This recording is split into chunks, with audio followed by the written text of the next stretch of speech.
तो स्टूडेंट्स आज हम अपना मैथ्स का 10th क्लास के मैथ्स का फर्स्ट टॉपिक रियल नंबर से कुछ क्वेश्चंस लेते हैं। देखिए इसी में first question, some integers m, every even integers is of the form of, first option है m, second option m+1, third 2m and fourth option है 2m+1। किसी भी इंटीजर्स m को हम किस प्रकार से एक इवन नंबर के फॉर्म में रिप्रेजेंट करेंगे।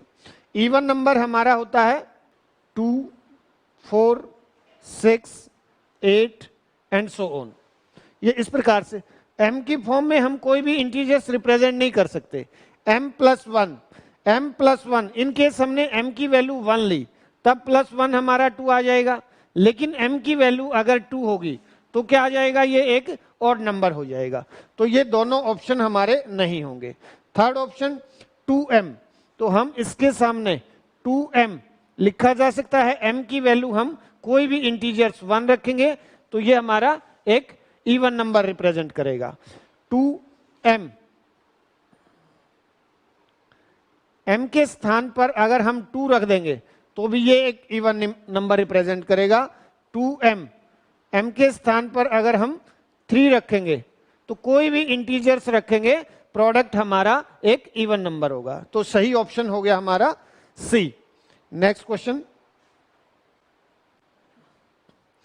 सेकंड क्वेश्चन में for some integers q, every odd integers is of the form of, जैसे फर्स्ट क्वेश्चन में इवन के लिए पूछा गया था, सेकंड क्वेश्चन में ओड इंटीजर्स के लिए पूछा जाता है। इसको इसकी हम जनरल फॉर्म भी बोल सकते हैं, ओड इंटीजर्स की जनरल फॉर्म। तो q and q+1 not possible. 2q हमारा एक इवन नंबर को रिप्रेजेंट करेगा। हमारा इसमें एक ऑप्शन बचता है 2q+1। q कोई भी इंटीजर्स हो सकता है, तो इनको q की वैल्यू 2q+1, अगर हम q की वैल्यू कोई भी एक इंटीजर्स पुट करेंगे तो वो हमारा क्या होगा, ओड इंटीजर्स होगा। 2 ये 3 हो जाएगा। 2 अगर हम यहाँ 0 भी पुट करेंगे तो 1, 2 अगर यहाँ हम 2 रखेंगे +1 5, 2 यहाँ अगर हम 3 रखेंगे +1 7। तो ये सभी नंबर किस प्रकार के हैं, ओड इंटीजर्स से। तो हमारा ऑप्शन डी होगा। Next question, n² - 1 is divisible by 8। तो n की वैल्यू क्या होगी, n क्या होगा, एक इंटीजर्स होगा, नेचुरल नंबर होगा, ओड इंटीजर्स होगा या इवन इंटीजर्स होगा। सबसे पहले n² - 1, हम n की वैल्यू एक नेचुरल नंबर रखते हैं। इंटीजर्स में माइनस प्लस के दोनों आ जाएंगे, हम एक नेचुरल नंबर रखते हैं। 1² - 1, 1 - 1 0, जो कि 8 से डिविजिबल है। 0 को हम किसी भी संख्या से डिवाइड करेंगे, आंसर हमारा 0 ही होगा। अगर हम n की वैल्यू 2 रख लेते हैं, then 4 - 1 3 and 3 is not divisible by 8। तो हमारा सेकंड ऑप्शन और फर्स्ट ऑप्शन नॉट पॉसिबल होंगे। Third, n odd integers, n की जगह अगर हम n² - 1 कोई भी ओड इंटीजर्स रखते हैं, सपोज 1 रखा हमने, 1² - 1 0, 3² - 1 5² - 1 24, 7² - 1 48, और ये सभी नंबर क्या होंगे, 8 से डिविजिबल होंगे। इसमें इंटीजर्स क्यों लिखा गया है, क्योंकि अगर ये -1 होगा तो भी हमारा आंसर यही होगा, -3 होगा तो भी हमारा आंसर यही होगा। तो इसका सही आंसर है n odd integers, m is n odd integers। Next question के लिए, HCF of 65 and 117 is expressed in the form of HCF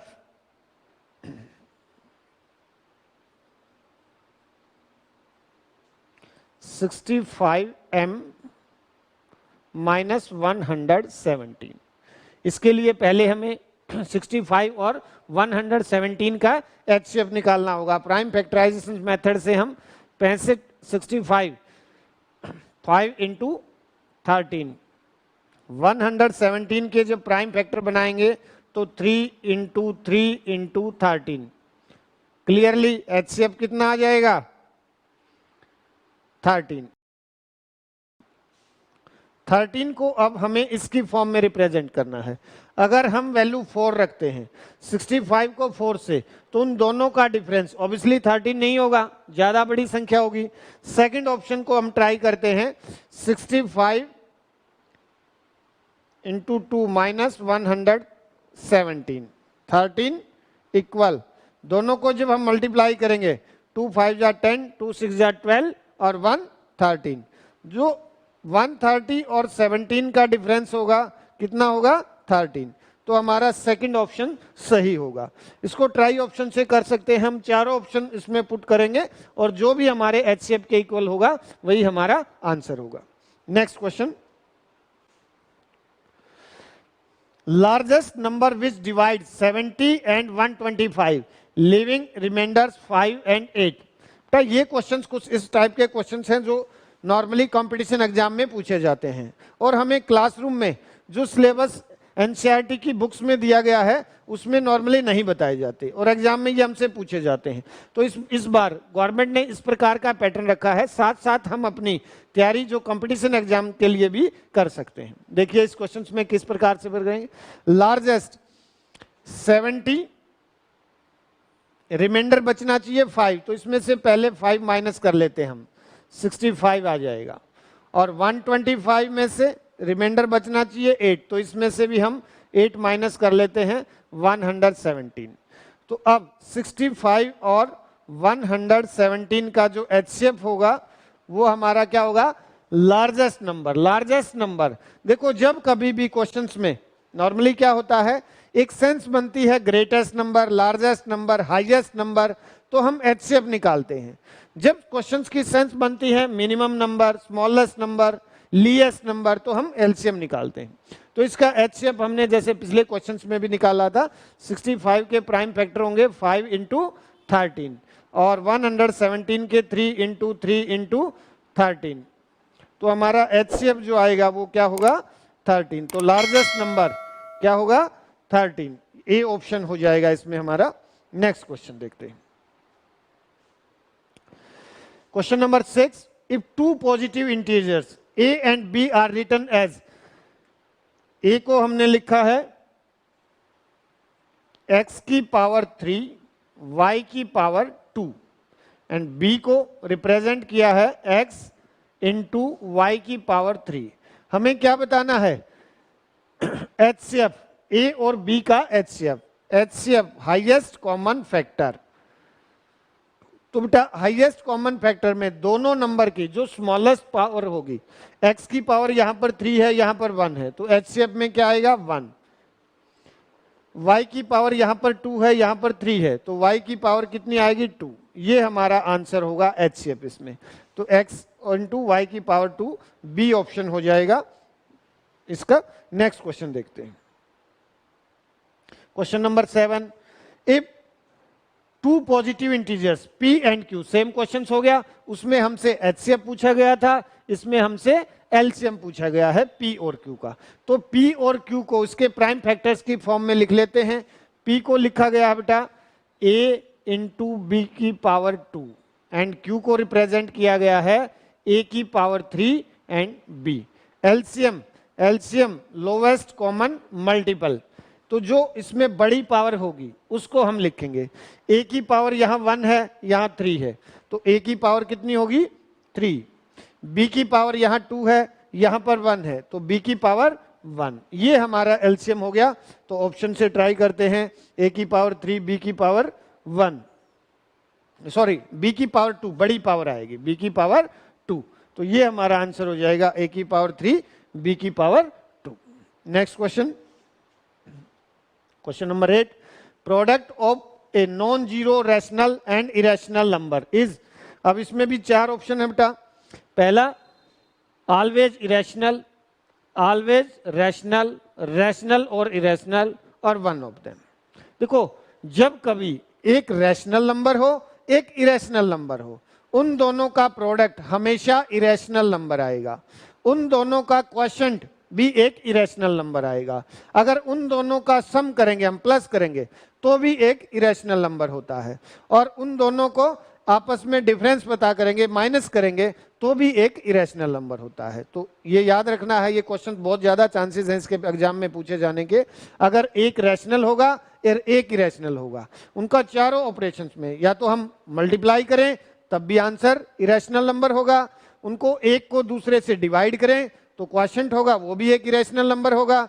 अगर उन दोनों का हम प्लस करें, सम करें, वो भी एक इरेशनल नंबर, और दोनों का डिफरेंस भी इरेशनल। तो प्रोडक्ट है always irrational number. First option हो जाएगा हमारा इसमें। नेक्स्ट क्वेश्चन देखो, question number 9, least number that is divisible by all the numbers from 1 to 10 both inclusive. Least मैंने जैसे बताया था अभी तुम्हें, आपको लीस्ट नंबर निकालेंगे तो क्या निकालेंगे? एलसीएम। तो 1 से 1 2 3 4 5 6 7 8 9 और 10 सभी नंबर का एलसीएम। इसमें हम फैक्टर बना लेंगे, प्राइम फैक्टर्स।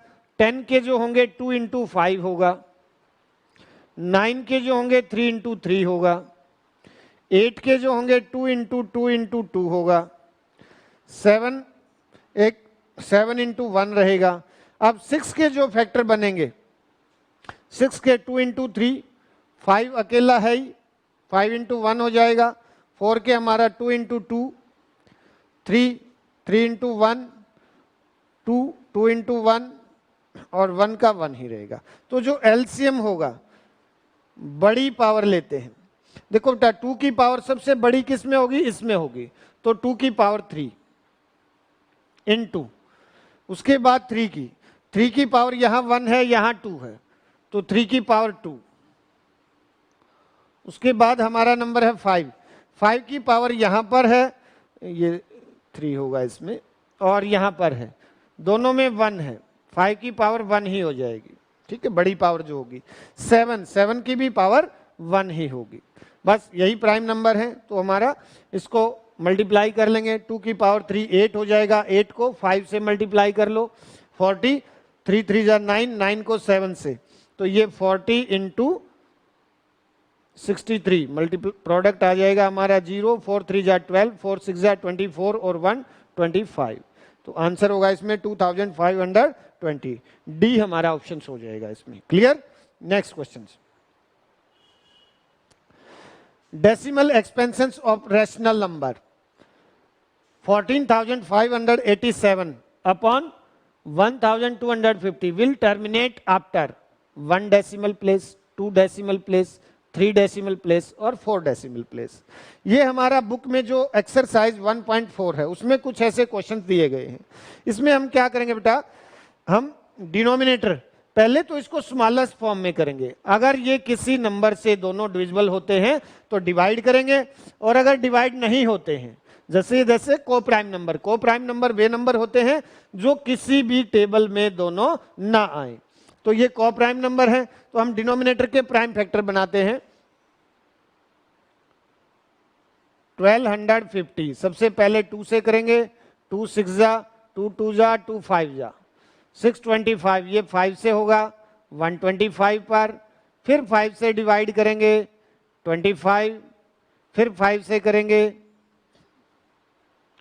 5 और फिर 5 पर, तो हमारा 1250, 2 की पावर 1, 5 की पावर 4 हो जाएगा। तो इसमें बेटा 2 और 5 को जिसकी पावर बड़ी हो उतने डिजिट के बाद, डेसिमल के उतने डिजिट के बाद एक्सपेंशंस विल बी टर्मिनेट। तो हमारा किसकी पावर, 5 की पावर 4 आ रहा है, तो 4 डिजिट के बाद after 4 decimal place expansions will be terminate. ठीक है, तो ये कुछ क्वेश्चंस थे जो फर्स्ट चैप्टर में से मल्टीपल चॉइस आंसर के क्वेश्चंस थे, और नेक्स्ट वीडियो में हम इसमें सेकंड चैप्टर के कुछ इसी प्रकार के क्वेश्चंस लेंगे। Okay, thank you.